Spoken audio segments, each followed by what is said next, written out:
Bombo Weather Update. Sa detalye na sa mga balita, top story of the day, update sa Baguio Tiro. Ginpasaka na sa wind signal number 4 ang Iloilo City, kagang mga areas gasakop sa central kang southern portion sang probinsya sang Iloilo bangod sa Baguio Tiro. Yari ang mga areas sa Western Visayas nga may wind signal. Signal number 4 ang masunod nga mga lugar. Ang Guimaras, Central kag Southern portion sang Iloilo, lakip ang Kalinog, New Lucena, Maasin, Oton, Concepcion, Pavia, Dueñas, Barotac Nuevo, Gimbal, Ahoy, Iloilo City, Tigbawan, Anilao, San Miguel, Leon, Mina, Santa Barbara, Barotac Viejo, Leganes, Dingle, Zaraga, Bingawan, Cabatuan, Alimujan, Dumangas, San Joaquin, San Rafael, San Enrique, Badyangan, Banate, Pasay City, Pototan, Lambunaw, Lemery, Tubungan, Igbaras, Haniway, Miagao, San Dionisio, Cagazara. Yaramahan sa wind signal number 4 ang southern portion sang Antique nga nagalakip sang Valderrama, Patnungon, San Remigio, Sibalom, Bilison, San Jose, Hamtik, Tobias Fonier, Aninii, Cagabugasog. Signal number 3 naman ang nabilin nga bahin sang Iloilo. Amaman ang southern portion sang Capiz nga nagalakip sang Tapas, Mambusaw, Hamindan, Dumalag, Dumaraw, Cuartero, Dao, Panitan, Pontevedra, Sigma, President Rojas, Mayon, Pilar.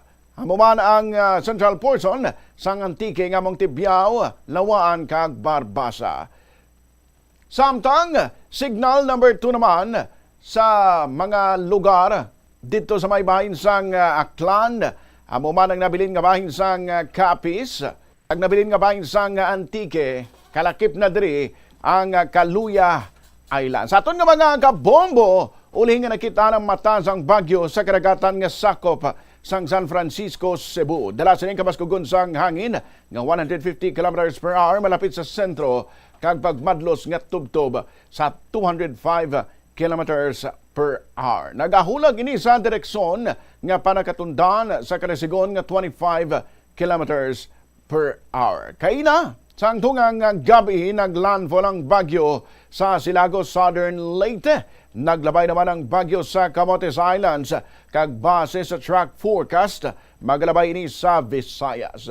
Alas 2 karon sa hapon gina-forecast nga magalabay ang bagyo sa coastal waters sang Patnungon, Antique antes magdiretso sa Palawan. Buwas sa aga magatuhaw ang bagyo sa West Philippine Sea. Magagwa ini sa Philippine Area of Responsibility o CONPAR sa buwas ang gabi o kon sa Huwebes sang aga. Bangod magaagi ini sa kabukiran sang Visayas.